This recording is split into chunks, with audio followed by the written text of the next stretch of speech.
Hey, it's Ashley Alban.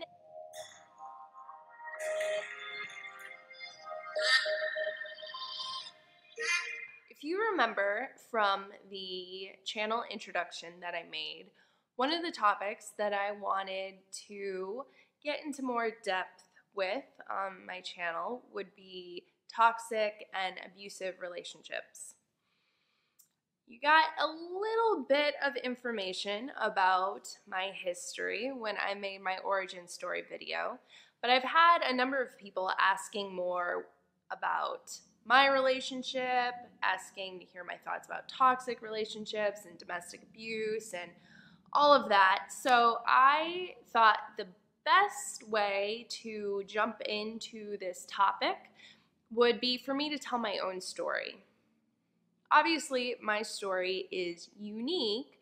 However, many toxic and abusive relationships contain common attributes that, are obviously in my history.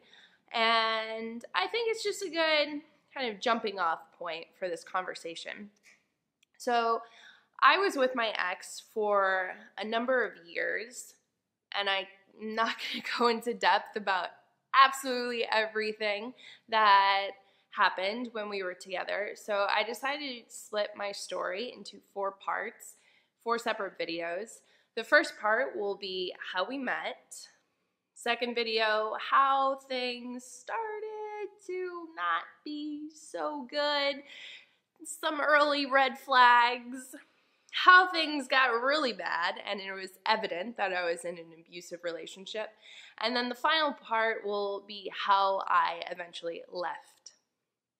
So for this video, it's the first video, I'm going to talk about how we met. And I am going to try my best to tell this story how I used to tell it shortly after we first started dating. When I was very happy and excited about it, and it was this like wonderful love story. Because abusive relationships and bad relationships don't start out that way. They start out like any other relationship, very happy, very loving, very exciting. And I remember our story, early parts of our relationship, and how we first met, there was a lot of kind of funny, like miscommunication in a way. And to me, it always seemed like a TV show or a movie, our very early times together. But TV shows and movies often depict unhealthy relationships. They really do. And I think that was part of the problem, that I felt like it was this great love story. And I overlooked some very early warning signs. So I'm going to go and try to tell this story as positively as I can. And then we'll go back and kind of dig into it a little bit. And also warning, all of these videos are probably going to be pretty long. So like prepare yourself, grab a snack. Let's get into it. Yeah, I'm going to have some wine. Okay. All right. So, this was my junior year in college. It was in the spring semester, and we first met in late April. Some background, I had broken up with my college boyfriend that January. So I had been single for the past 4 months, and I was just going out and having fun and really just enjoying myself and being free and having a good time and just not really caring about much about anything, just being a college student, going out, having fun, that kind of thing, right? So one night, it was a Saturday night, and my friend and I were out at this bar that was a very popular college bar, and we would go there usually once a week. It was just one of our favorite places to go. So we were there that night, and it was really just kind of an average night. Wasn't really super exciting. We were talking to a few guys, but I wasn't interested in them. You know, it was just kind of an average night. Let's put it that way. So I was walking from like the bathroom or the back of the bar. And I think we were walking up to go towards where the bar was in the front to get some more drinks. And this place was always packed and super crowded. So we're like beelining through people. And all of a sudden, I feel a hand around my elbow. And I turn around because I'm wondering, is it somebody I know? Is it some creepy guy? Like, who is it? Who's grabbing me? So I turn around and I look up and I make eye contact with this beautiful man. Just, it sounds so cheesy, but when we made eye contact, it was like time stopped for a second. You know, it's like you couldn't hear anything else. It's just like we were in our own little bubble world, and I just turned and I looked up at him and I was just like, hi. And I was like, what's your name? And we just started talking. I was like, come with me. We're going to get more drinks up at the front. So that's how we first met, and we started talking, and we really hit it off. He was an interesting guy. He was very bright. He was smart, and we hit it off, and we were chatting. But he had a very early flight out the next morning, like 5 a.m. or something like stupid early, 4 or something. I don't even know. So we hung out, and he was like, I gotta go, but I'm going to be back in 1 week. Would you like to hang out when I'm back? I'm like, duh, of course I want to hang out with you. So we exchanged numbers and stuff, and that was that. Fast forward 1 week later, this is actually next Sunday, and the entire day, my roommate and I were so hungover, and we spent the entire day, like, I was on the futon and she was on the couch in like the living room area of our dorm, and we had just been eating snacks all day and watching TV and movies and just being complete like lazy buttholes, you know? So he finally texts me around, I want to say like 8 p.m. or something, because he just flew in the afternoon, and then he like went back to his brother's house to get something. I don't know. But he texts me, he's like, hi, I'm available now. Do you still want to hang out tonight? I have my phone in my hand, and I look at it, and I turn to my roommate, and I'm like, he finally texted me, but I feel disgusting. I don't want to hang out with him. And she's like, but you guys like seem to really like each other. You should just hang out with him. It'll be fun. And I was like, but I'm disgusting. Like, I haven't showered. I just ate a bag of sour cream and onion potato chips. She's like, just take a shower really quickly. Like, he shouldn't care if he really likes you. So I was like, all right. What would it hurt to hang out with him, you know? Okay. So I text him, and we make plans that he's going to come over to hang out at my dorm room. So I like drag my ass off the couch, and I go, and I like shower. I don't wash my hair, but I put baby powder in my hair. Pro tip, it's a great way to make your hair not look greasy and disgusting. I like put on clothes and brush my teeth and kind of like fix my face up a little bit, you know. And I head out because he was taking a train, the subway, to stop closest to where our dorm was. So I walked over to the station to kind of meet with him and walk to my place. So I go, and I'm walking, and I see him, and it's the same, like, gorgeous guy, and I'm super excited now, because I actually got up, and now I'm, like, ready to go. I'm feeling good, you know, I'm in the mood. hang out with this guy that seemed really cool. So I walk up to him, and he's so quiet. And I'm just a little thrown off about it. But it's fine. I can make conversation. I'm outgoing. So we're talking, and it just doesn't really seem like he's the same person that I met last week. And it's weird. And then at one point, he says something, and it was like, I don't even know what it was, but it was kind of a weird statement. And he's just like, sorry, I just don't have a really good vocabulary, so it's like kind of, I'm just not that smart. And I was like, what? Because that is not the kind of guy that I would be really excited about. I was like, what? But as the evening progresses, like, he is like an idiot, and I am so disappointed. Like, I don't even remember some of the stuff he was saying, but I know when we got back to my dorm room, we picked a movie to watch, and he chose V for Vendetta, and in my head, I was like, why would he pick that movie? He's not even gonna understand what's going on. I was like, maybe he just likes the explosions and stuff. Like, I thought, like, he was, like, super dumb. I was disappointed, but I was like, all right, he's a good-looking guy, whatever. I can still have sex with him tonight. I mean, like, whatever. I can still enjoy myself. I did get up and put baby powder in my hair for this. So we were hanging out, and we had a good time. We slept together.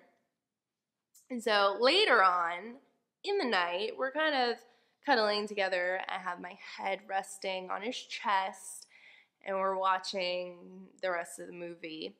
And he's stroking my arm. And into my head pops the thought, I love him. Which was so jarring to me that I lifted my head up and kind of looked around, and he said, what's wrong? What happened? And I was like, nothing, I'm good. And I put my head back down. It was the weirdest thing ever. And I was just like, how could I be in love with this? I don't even know him. And he's like, we can't even have a conversation. I was like, this is the weirdest thing ever. So anyway, go to sleep. And the next morning, we wake up. By the way, after we got back to my dorm room, he kind of like stopped being so quiet, and we were talking more. But obviously it was weird because it was like, it was weird to talk to him, you know. But the next morning, he's super quiet again. And he asked for a glass of water. So I go get him a glass of water, and he's like sitting there on the sofa, and he's like really quiet and kind of brooding almost. And he's like, he looks at me, he looks down, he's kind of like, maybe I'll see you again one day. And then he takes a sip of water. And I'm just sitting there like, what is with this dude? This is so weird. I was like, okay. I didn't care at all. I was like, all right, super cool. See ya. So he leaves, and we don't talk for some time. Let me just say that. We don't talk for some time.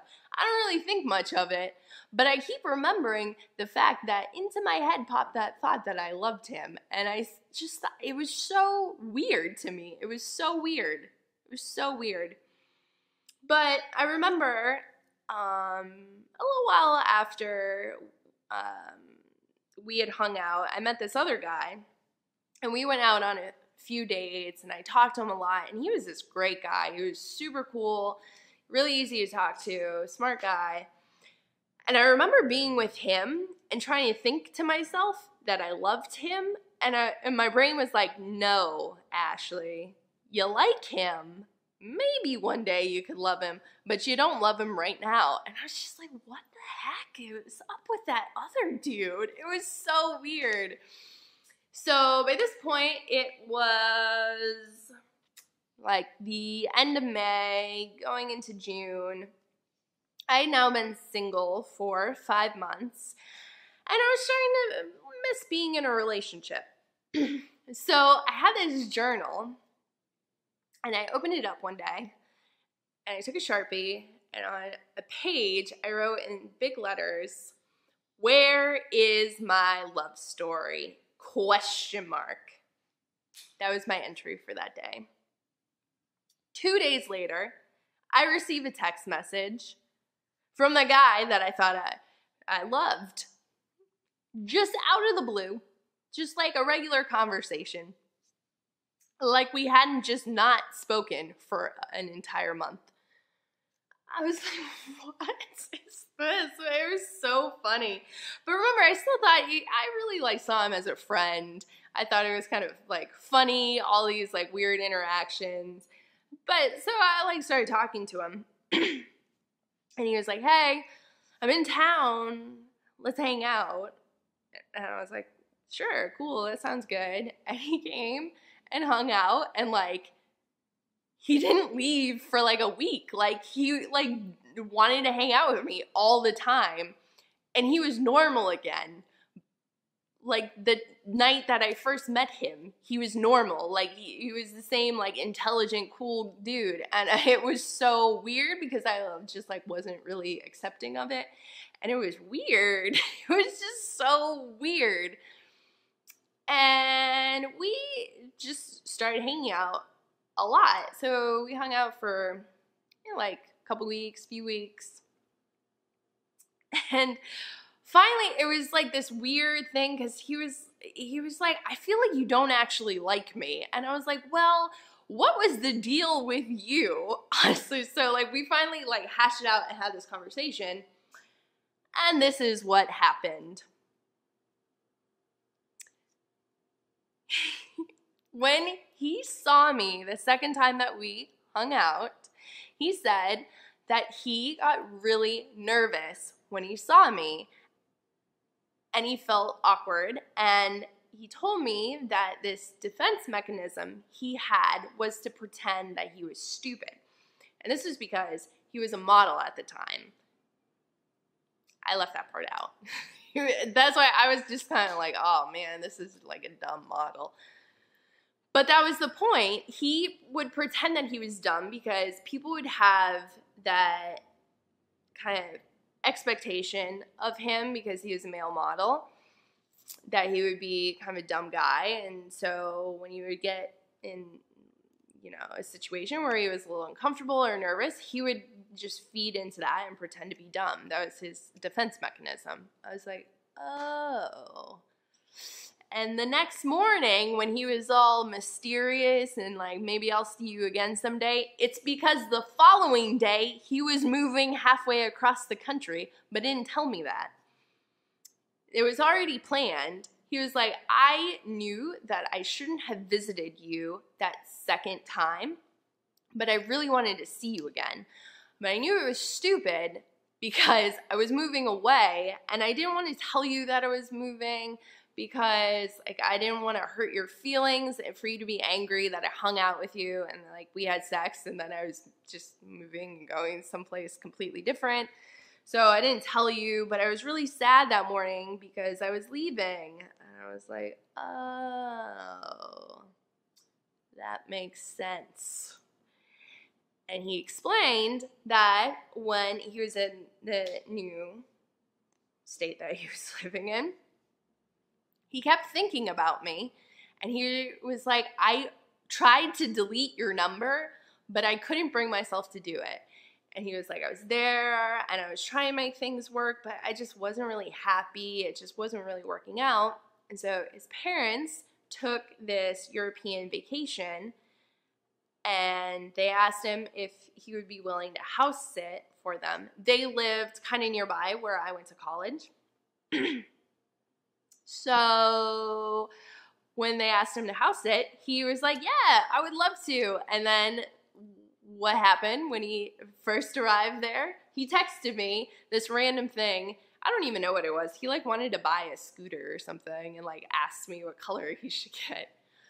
And so when he came back, he wanted to make it work and he wanted to be normal again. And I obviously didn't understand because of that awkward second meeting. But so everything was explained. I was like, oh. So then we really like started talking and hanging out, and we like really quickly started dating, and really quickly like confessed that we loved each other. And I told him about that time when I thought in my head that I loved him, and it's just like all seemed like fate and this wonderful thing, and how I wrote down in my diary, where is my love story? And 2 days later, he appears back in the same somewhat zip code. That's how it began. How it began. Such a cute story, right? I mean, yeah. Let's unpack this a little bit. Even though it seems like a really kind of like cute story, and in a way you can kind of understand why he made some of the decisions that he made, definitely some red flags there that we should point out. One would be when he pretended to be stupid. Like I can't even express, like he really pretended to be dumb as bricks. And it was a defense mechanism because he was insecure. And insecurity, everybody has insecurities, but if you allow your insecurities to dictate how you act or interact with other people and allow it to change who you are, insecurities can be a huge problem for a relationship, a huge red flag. And the whole idea that like fear of being rejected, so he was pretending to be someone else, something that he wasn't, because that was easier. If somebody rejected him, it would be because he was pretending to be this dumbass instead of being himself and raising someone's expectations. And then he, you know, he might say the wrong thing or do something kind of dumb, and someone, you know, he didn't want to be judged for that. He didn't want to be judged for who he was. So he was so insecure, he pretended to be something else. It's a problem. Also, the fact that he lied. Why wouldn't you just tell me that you were moving away?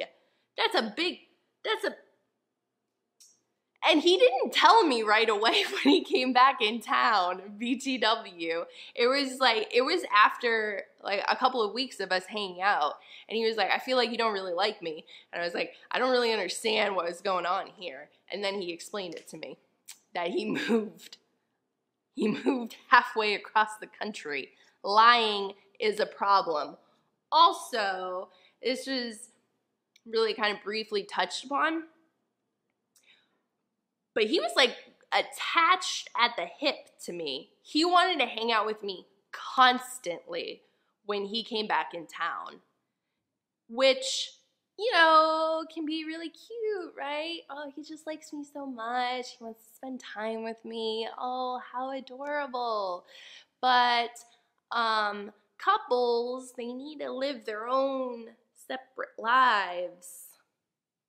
And so that's a little bit of a sign of maybe being a little bit too controlling, too dependent, too attached. Not really a good thing. But anyway, that's how we met. It was a very happy story. And so at the end of this video, just know that we were a happy, loving couple, young, and just loving life. That is part 1 of my abuse story. I will catch you guys next week for part 2.